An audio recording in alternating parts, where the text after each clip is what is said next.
A very active Facebook family, and to you all plugged in from around the world to listen and interact with me on John Mahama Live.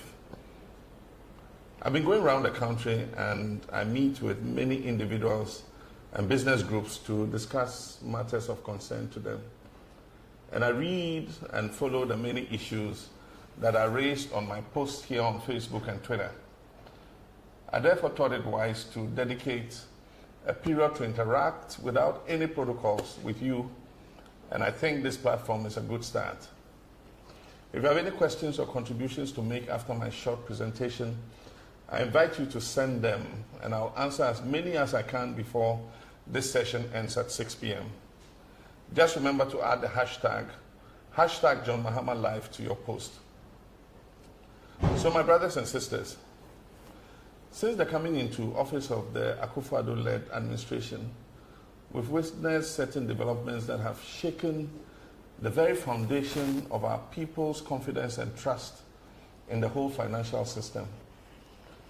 Actions aimed squarely at the indigenous and homegrown banking sector have ushered in a new age of financial exclusion for the already squeezed Ghanaian.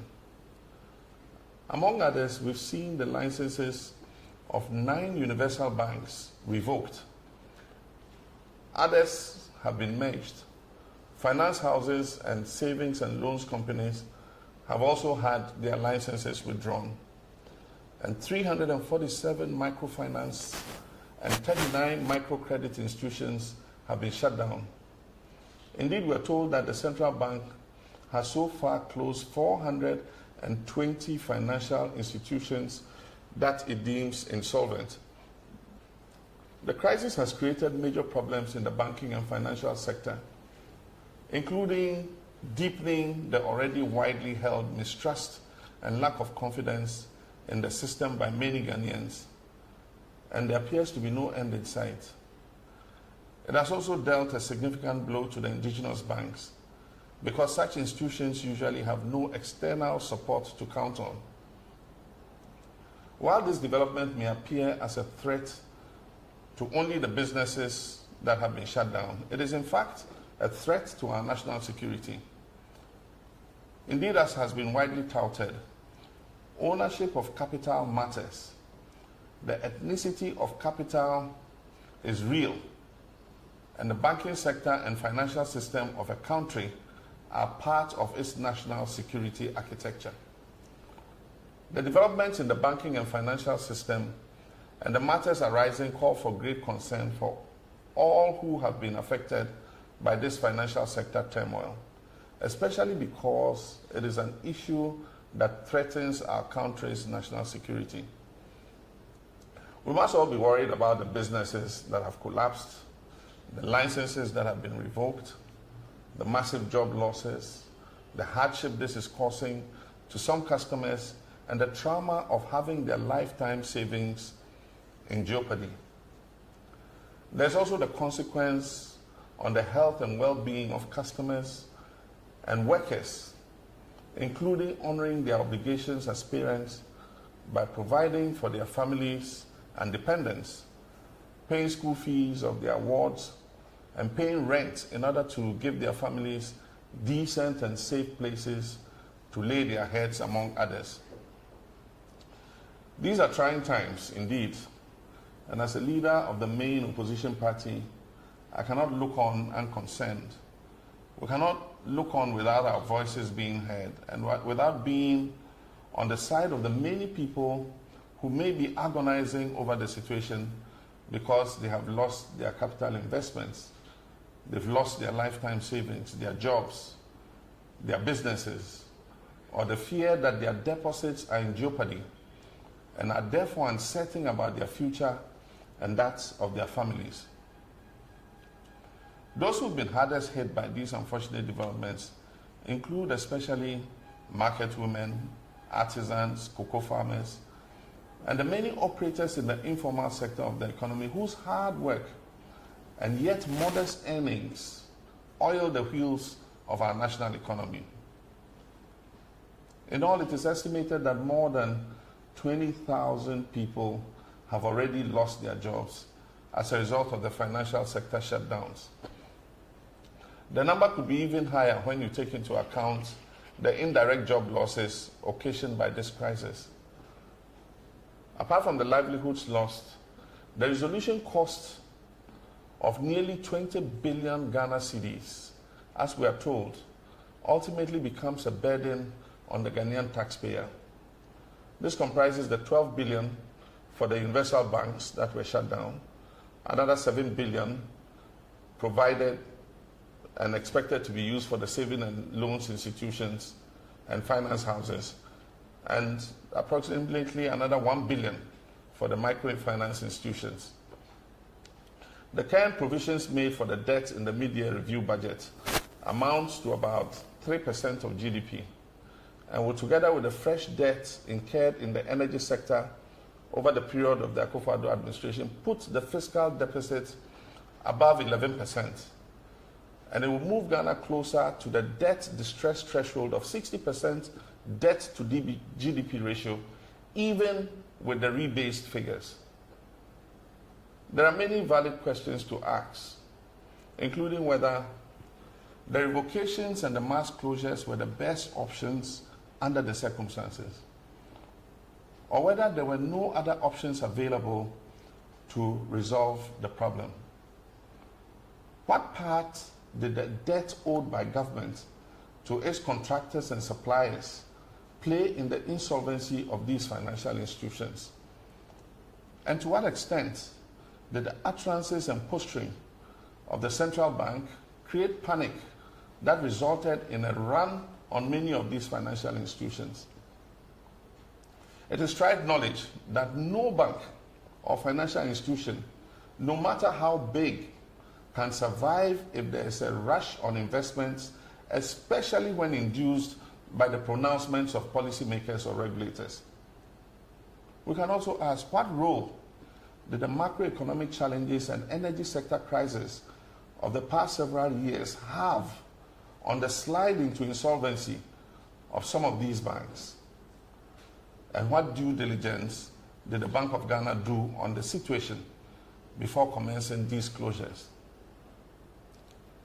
This is not the first time Ghana has faced a crisis in our financial sector.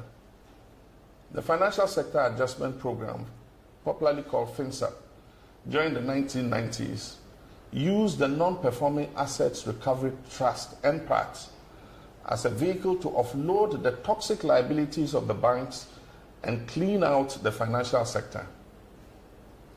During the world financial crisis, it was not uncommon that many countries, because of the strategic nature of their domestic financial institutions, provided bailouts in exchange for equity in order to prevent a chaotic meltdown of their financial sectors. As it is, our central bank chose the path of a chaotic resolution and has created grave social and commercial dislocation, with an accompanying huge debt that governments has no clue how to even begin paying down. The Policy Working Group on Finance and Economy that I set up recently is studying and analyzing the situation with a view to coming up with pragmatic steps that we can employ, not only to restore the confidence of our people in the banking system, but also to ameliorate the suffering imposed on the customers and staff of these financial institutions caused by the poor handling of the crisis by this administration. The Policy Working Group will also come up with plans for restoring the indigenous stake and participation in this all-important sector.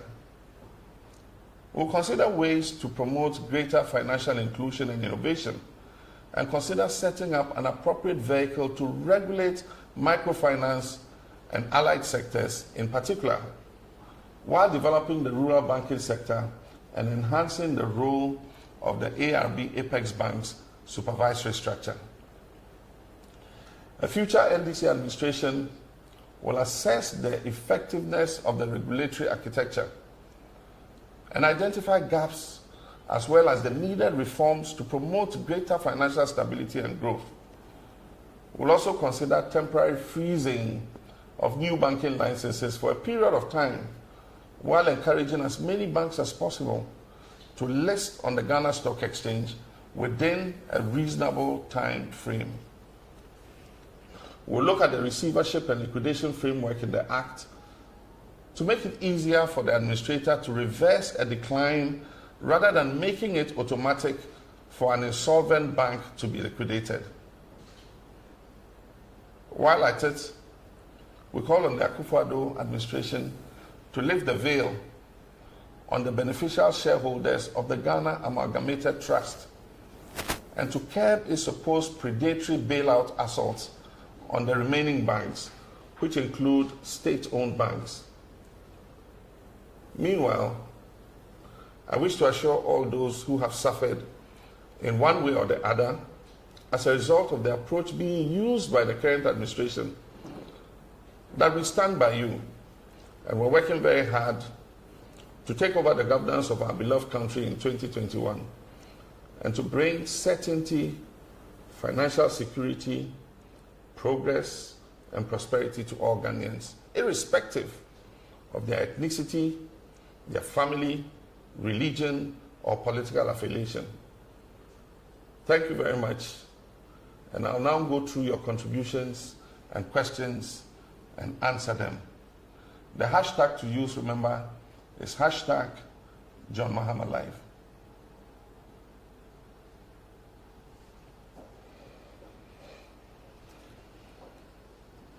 Isaac Obo, I see you're watching from the USA. And the question is, what will you do with this situation if given the opportunity? Isaac, thank you very much. Indeed, like I said, closures and revocation of licenses are a last resort when nothing else can be done. I believe that the better option is to look at how the situation can be salvaged. It is only when you have nowhere else to turn that you resort to closures and revocation of licenses. The current revocation of licenses and closures has caused mass dislocation and has created very serious implications for credit financing of our small and medium enterprise sector. And it's going to take several years for us to climb out of it. I gave the example in the 1990s when we had toxic liabilities in most of our financial sector. What happened was the government of the day created what we call a bad bank and offloaded all the toxic liabilities into the bad bank. It was called the Non-Performing Assets Recovery Trust. And it cleaned out the balance sheets of the banks. It put in better regulatory measures. And then the bad bank went after the debts that it had inherited.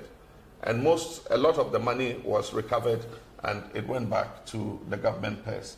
Now, as it is, 20 billion Ghana cedis is the debt of this clean out. And the taxpayer, you and I, have to pay this money. I believe that there's a lot that government could have done. For instance, the questions I asked, how much did government owe its contractors and suppliers? Which, if government had paid, will it have made some of the banks liquid enough to continue to operate? And the point you even have to ask is, how much did they owe each other? Because there are cases where microfinance companies owed savings and loans companies. There are cases where savings and loans companies owed banks, universal banks. How did we net off all these before going to revoke licenses? As it is, we are saddled with a fait accompli. And we need to see how this can be handled with regards to the impact that it has had, not only on the financial sector, but on the customers whose monies are locked up, on the staff who thought they had lifetime employment, but suddenly find that their employment is ended, on the staff who are being ejected from their rented premises, and who face serious dislocation of their lives as a result of the steps that have been taken. We would have handled it in a different way. We would have done a proper analysis of the situation, and revocation of licenses would have been a last resort, not a first resort. Silas Mana, you said I should not talk about the banking sector because the mess may have started from my regime. Thank you very much for your question. As I've said, no country is immune from crisis in the financial sector. we noticed the beginning of the crisis while we were in government, and we started taking proactive steps in order to deal with it. The first was the Energy Sector Levy Act. I'm sure you've heard about it. It's called ESLA. Because the main threat to the banking sector in our time was the debt that was owed to the bulk distribution companies. I hope you remember them. They were called the BDCs. And they were the major threat to the stability of the financial sector. And so we put the Energy Sector Levy Act, which was a tax on petroleum products, and it was supposed to deal with the legacy energy sector debts. This levy, as I talk, yields almost 4 billion cedis every year. And so at the time, with a debt that we realized at 2.2 billion, we knew that the money from the energy sector levy would be able to pay down the cost of government's indebtedness to the banking sector. This energy sector levy is still available. It yields, even with the recent increase, it will yield about 4 billion a year. The question to ask is, how has this government used that money? Because if this government has used that money prudently, then money should be available to be able to address the issues to do with the energy sector. Apart from that, there were several acts that we put in place. The Deposit Insurance Act was passed by Parliament in my time. And the purpose of that act was to ensure every person's deposit, so that in the event that there's a meltdown of any financial institution, because the deposits have been insured, the insurance companies will make good any monies that have been lost as a result of that. And so there were several steps that were put in place. And I believe that as the minority, we should have a say in what is happening currently. Hamida Abdul Wahabi asked, please, what measures will you put in place to facilitate the construction of deplorable commercial roads linking farming communities? I believe that our road network carries the bulk of our transportation. It indeed is the bulwark of our transportation, because if you compare it to rail and aviation and maritime, then the road network is the most used in our country. And so it's important that we have roads that are able to facilitate the movement of passengers and goods across our country. Realizing that we did not have enough money in the budget to finance the road sector, we decided in the Energy Sector Levy Act to increase the amount of money that went to the road fund. And as I speak, that provision makes about 1.5 billion cedis available to government every year to not only maintain the roads, but to develop new roads. Aside from that, we introduced the Cocoa Roads Improvement Project. And that was supposed to take a part of the yearly consortium financing for cocoa to develop and repair the roads in the 5 cocoa growing regions. And I'm sure that everybody in the country saw some improvement in their roads, during the period that I was president. I think that we can revive these projects. A lot of the projects had contractors working on them. And the point you need to know is that contractors do not finish a project in 1 year. And so they present certificates, and as they present certificates, government continues to pay. And so I believe that if government organizes itself properly, it should be able to continue to work on our roads and improve them so that we have a good road network that not only transports agricultural products, but also makes it possible for passengers and goods to move freely across our country. Sadia Abdullahi is asking why he should choose me over Nanado. Will I run a better economy and take better decisions to benefit our people? I believe that every government faces its challenges. I faced my challenges. I faced a legacy problem of the energy sector where we did not have enough generation. We were consuming in excess of 2,000 megawatts, and yet the generation available to Ghanaians was less than 2,000. It was 1,500 megawatts. I did not push the blame to past governments. I took the bull by the horns. Every government president must take responsibility. And I said, I'll solve the problem. And indeed, we went to work, and by 2016, we had put in enough generation so that, for those who remember, in 2016, Dumso had been completely sorted out. There were other challenges with the economy, and I found it necessary as leader to take a decision to go back to the IMF and do a program so that we could bring some discipline into the management of our finances. And for those who will remember, by 2016, this economy was climbing out of the macroeconomic challenges that we had faced.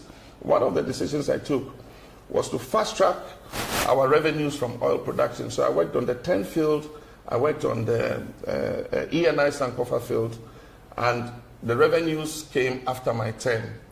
Indeed, this government is receiving 4 times more oil revenue than I did because of the work we did in our time. We received 960 million Ghana cedis from all the oil that we exported.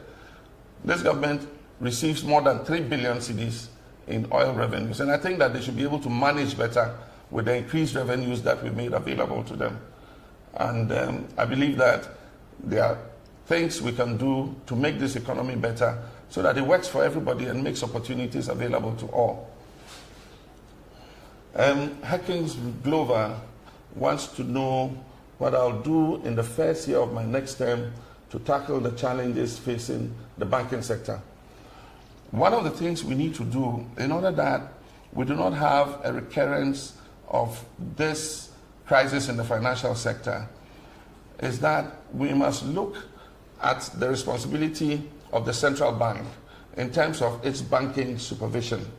As you are aware, we sent a new Bank of Ghana Act to Parliament, which was passed.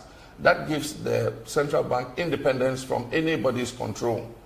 But I do think that because we continue to have these recurrences with regards to regulation and supervision of the banking sector, we need to take a look at the Bank of Ghana Act again and see if we cannot put in place a specialized vehicle that will have the day-to-day administrative task of supervising the financial sector to make sure that some of the leverages that people took that resulted in this situation are kept, or that we have an early warning system so that we can deal with these issues before they create the kind of situation that they've created. And so that's one of the things we'll look at. In the first few months of coming into office, we'll look at the Bank of Ghana Act again and see how we can improve banking regulation and supervision.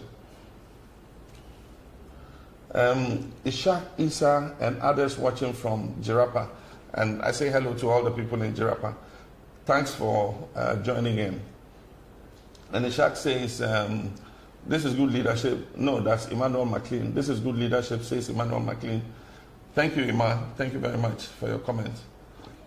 Beauty Amor says, I agree with your comment that businesses are collapsing and that is leading to a high rate of unemployment.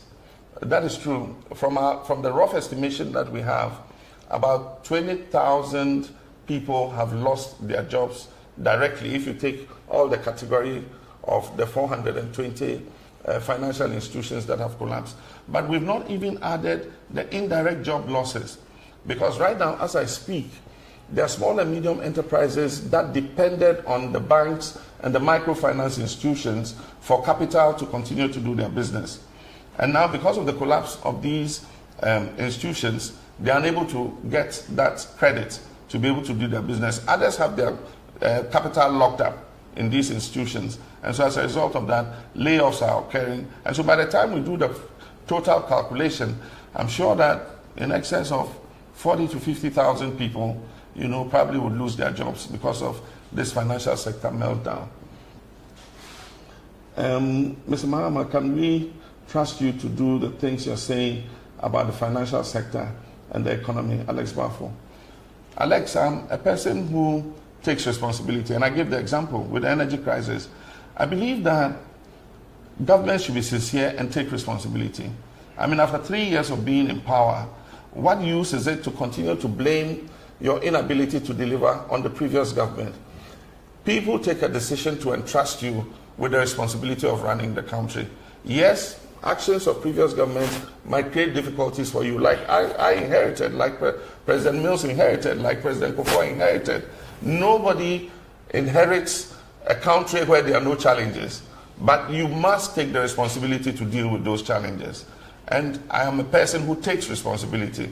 If I take the helms of this country, I will assess, I'll tell the people of Ghana what it is I have inherited and what steps I'm going to take to deal with them, like I did in my previous term in office. Mohammed, let's see who's this. Suleiman Yahya says, Mr. President, we miss you a lot, so we're working hard to bring you back in 2020, inshallah. Alhamdulillah, Mohammed, thank you very much. And I believe that let's all work together and create the prosperity and dignity that we want for this country. Mohammed Yunus says again, I want you to talk about the energy sector. Mohammed, this is a start.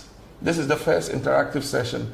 I intend to make this a regular feature, and on each occasion I will take an aspect of our economy or of our lives, and I'll deal with it and interact with as many people as I can.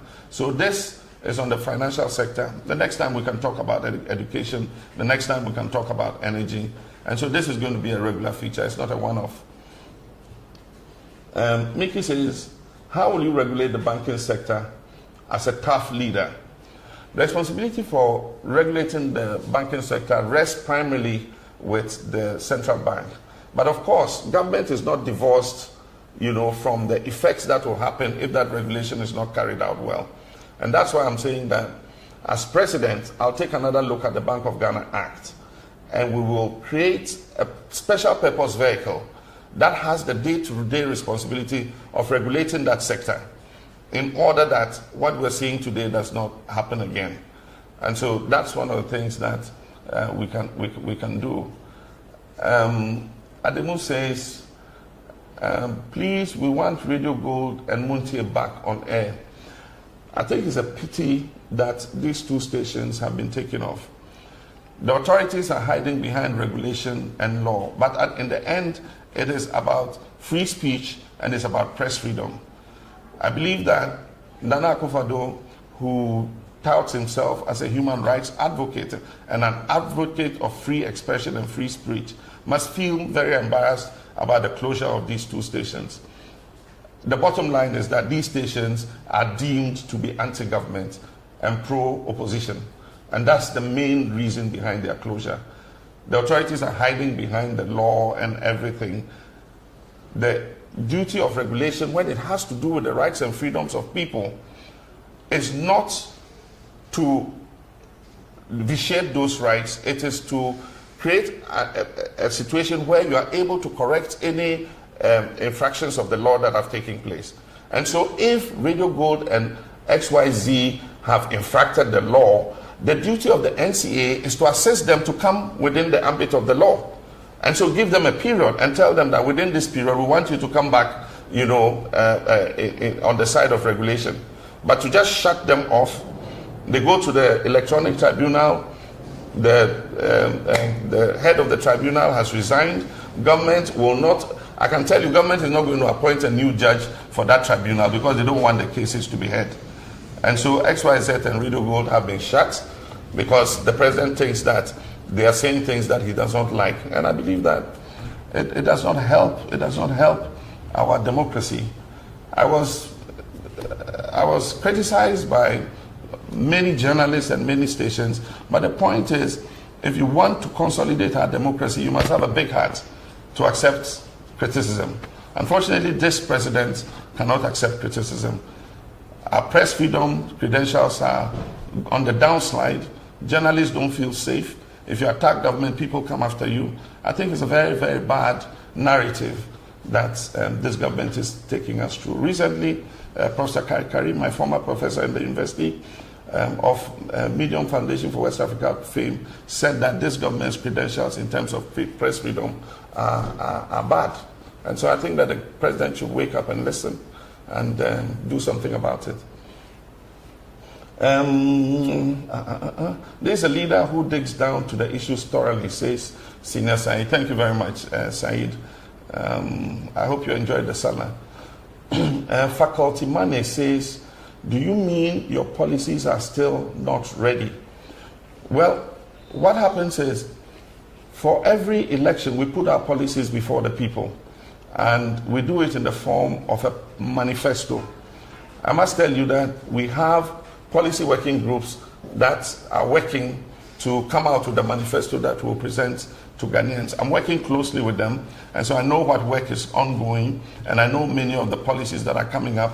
As I go around the country, I talk about them. Recently, when I was at the Ghana,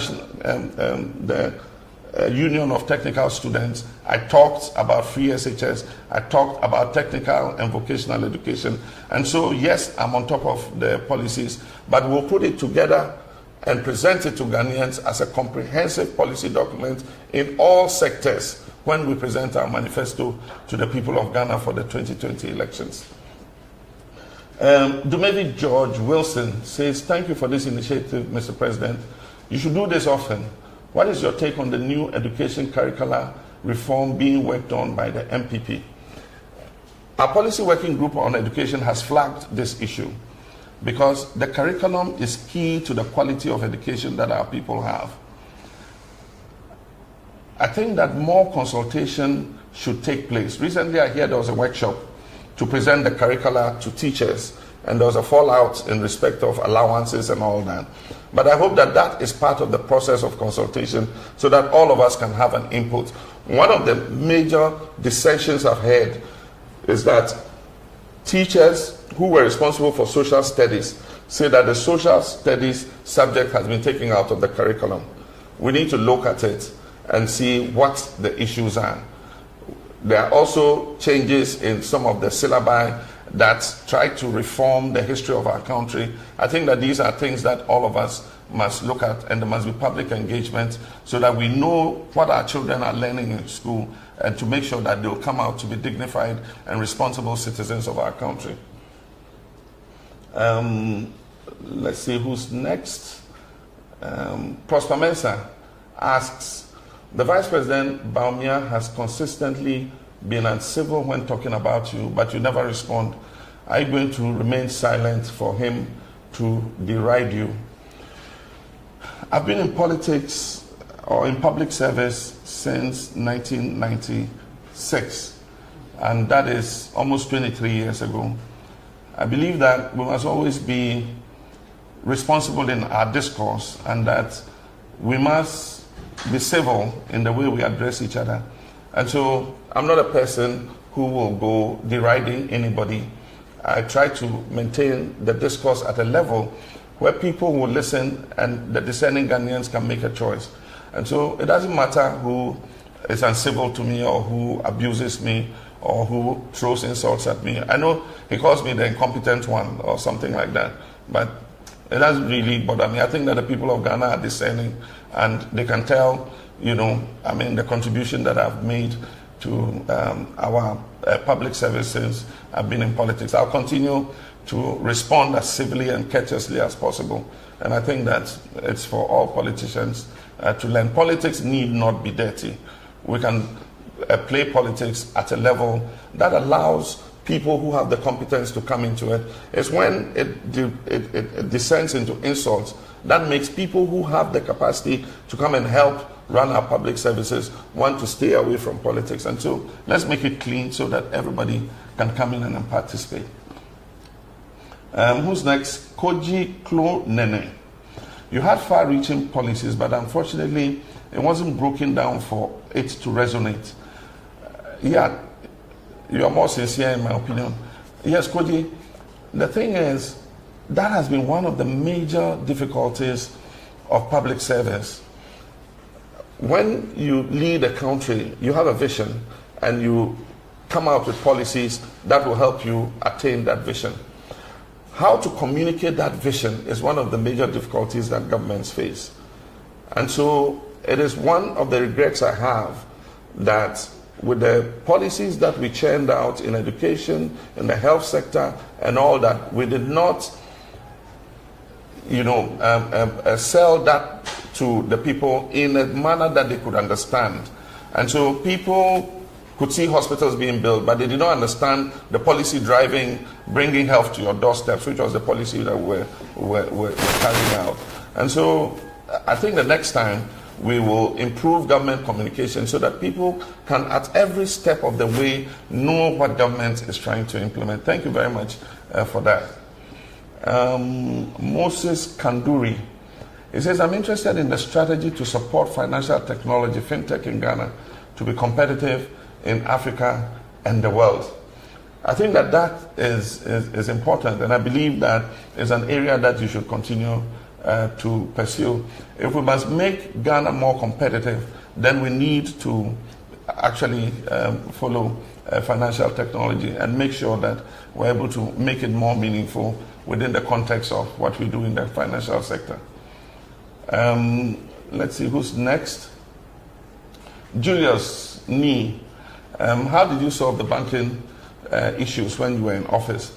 Like I said, when we were in office, the greatest threat to the banking sector was the issue of the legacy debt from energy. These were debts that had accumulated from as far back as President Rawlings' time through President Kufuor's time to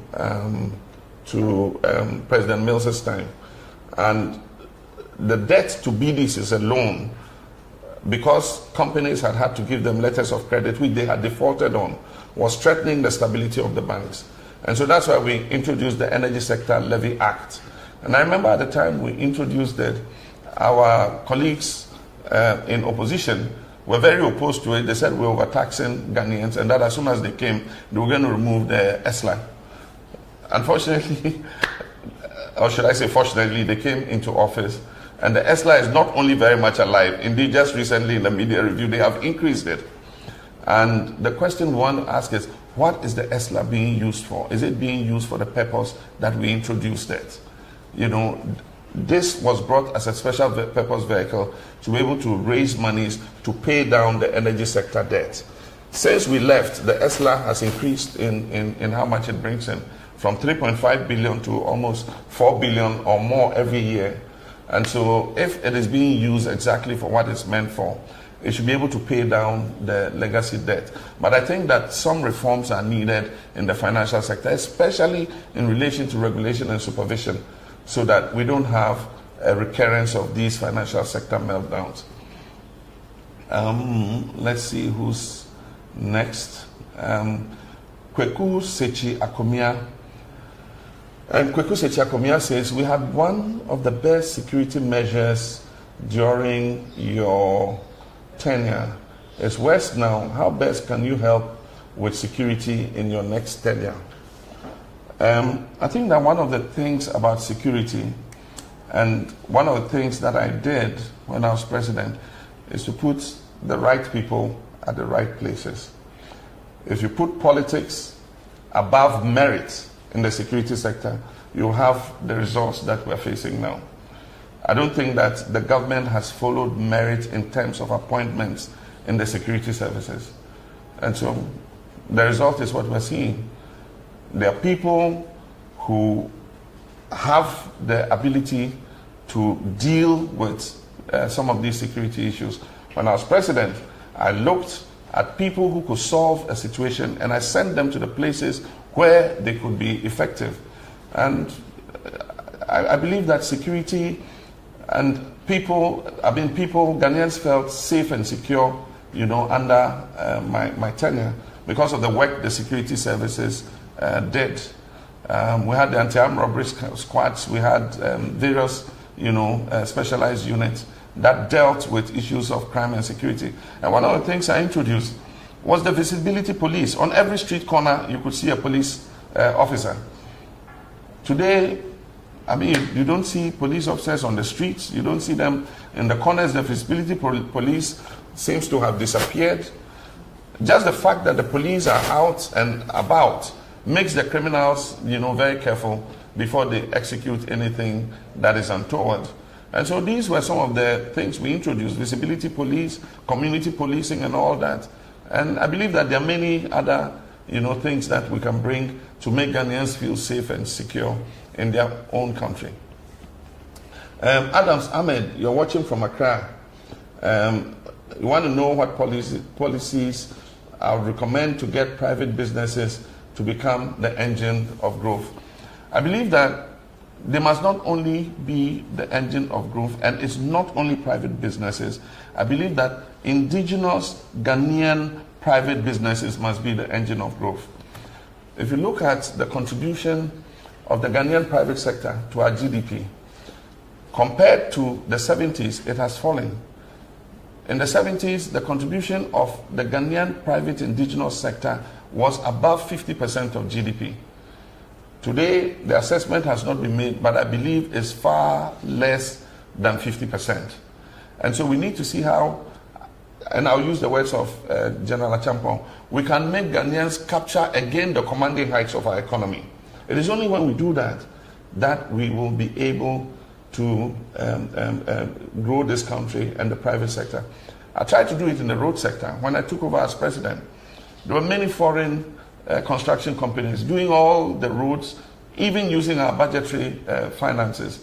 By the time I left, there were at least 22 big Ghanaian construction companies with the equipment stock even bigger than from some of the foreign companies. We must do this not only in the construction sector, in the building construction sector, in agriculture, in mining, and all that. And so that's one of the things that I believe if I become president again, I will promote Ghanaian business. Yes, foreign direct investment is important, but I think that first and foremost, we must let our own people dominate the oil sector. They must dominate the petroleum sector, the mining sector, because when they make profit, that profit stays in Ghana. If we rely too much on FDI, when the foreigner makes profit, every April, May, he says, I've made this profit, I want to send it back to my country. And that's part of the reason why our foreign exchange continues to fluctuate. But we'll talk about that at another time when I speak about the economy. As Ametita Maklo is saying, if given the chance, are you also going to have an elephant-sized government?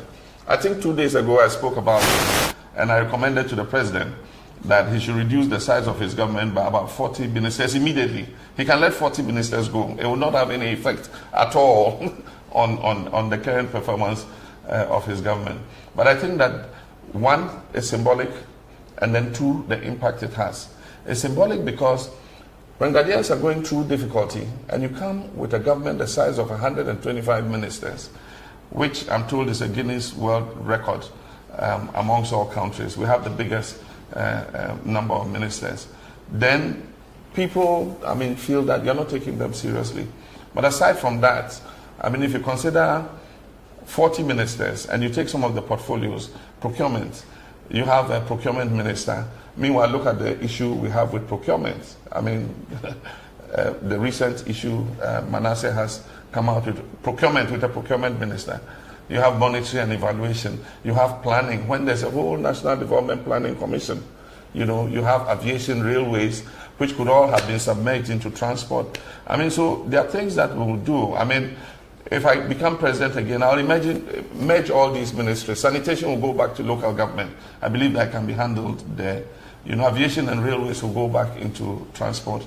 For business development, procurement, and all those other ministries, they will just be scrapped completely and will drastically reduce the size of government. I believe that the government and the nation can run with a smaller number of ministers than we currently have.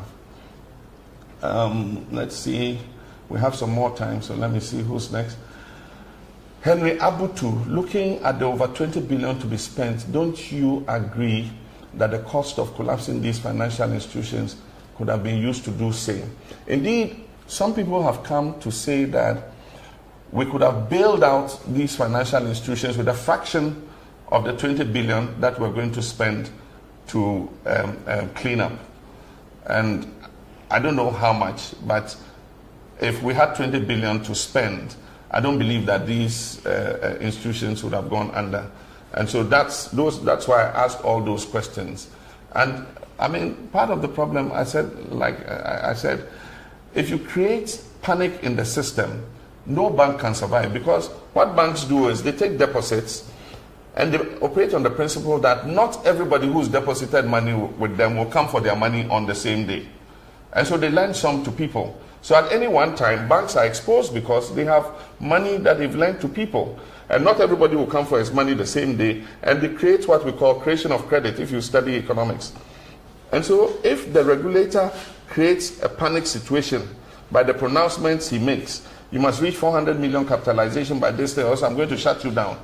And then every day you open the bank doors and everybody is going and taking his money. In any bank will collapse. Even Barclays, if everybody goes there today and takes his money, Barclays Bank will collapse. And so what kind of situation did we create?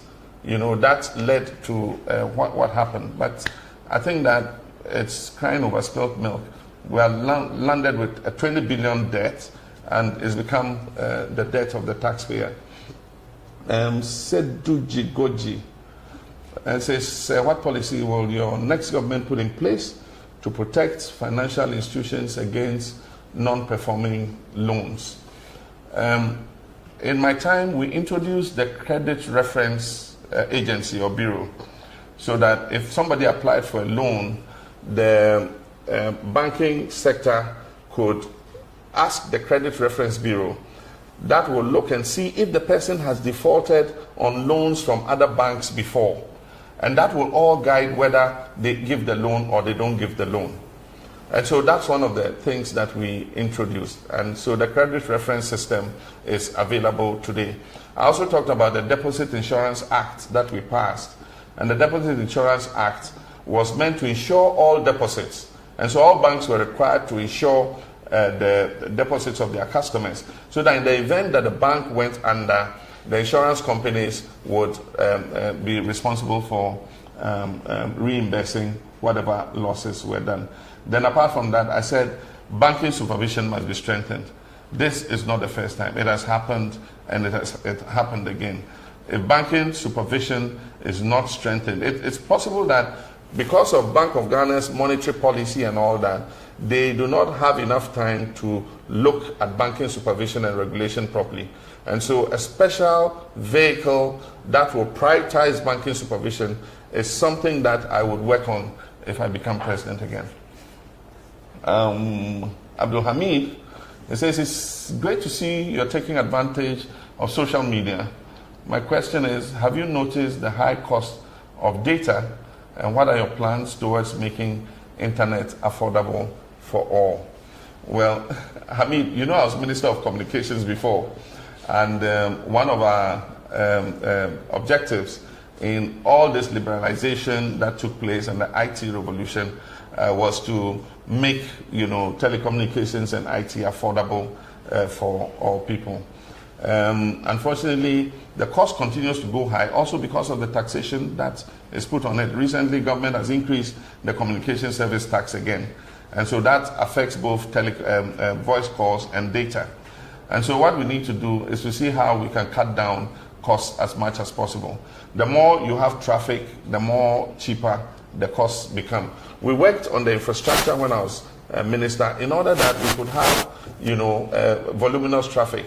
We were responsible for all the subsea cables, optic fiber cables that were put, and then we're laying optic fiber across the whole country in order to create the infrastructure so that data can move as fast as possible. And we believe that investment in the infrastructure can help to bring down the cost. But we must also look at the taxes and other things that come with these telecommunications. It says, I can't see the name. It says, tell the story about how you send mobile phone service to the North as Minister of Communications. When mobile services came, you had the YAMS, the very big phone. I remember when Mobitel first issued phones. There was a very huge phone, and that's when the catchphrase Mita Bonting and Amekasa came up. And it was mainly in the southern part of the country. And so one of the times I went to the North, and my mobile phone wasn't working because the mobile companies did not believe that there was a market in the North.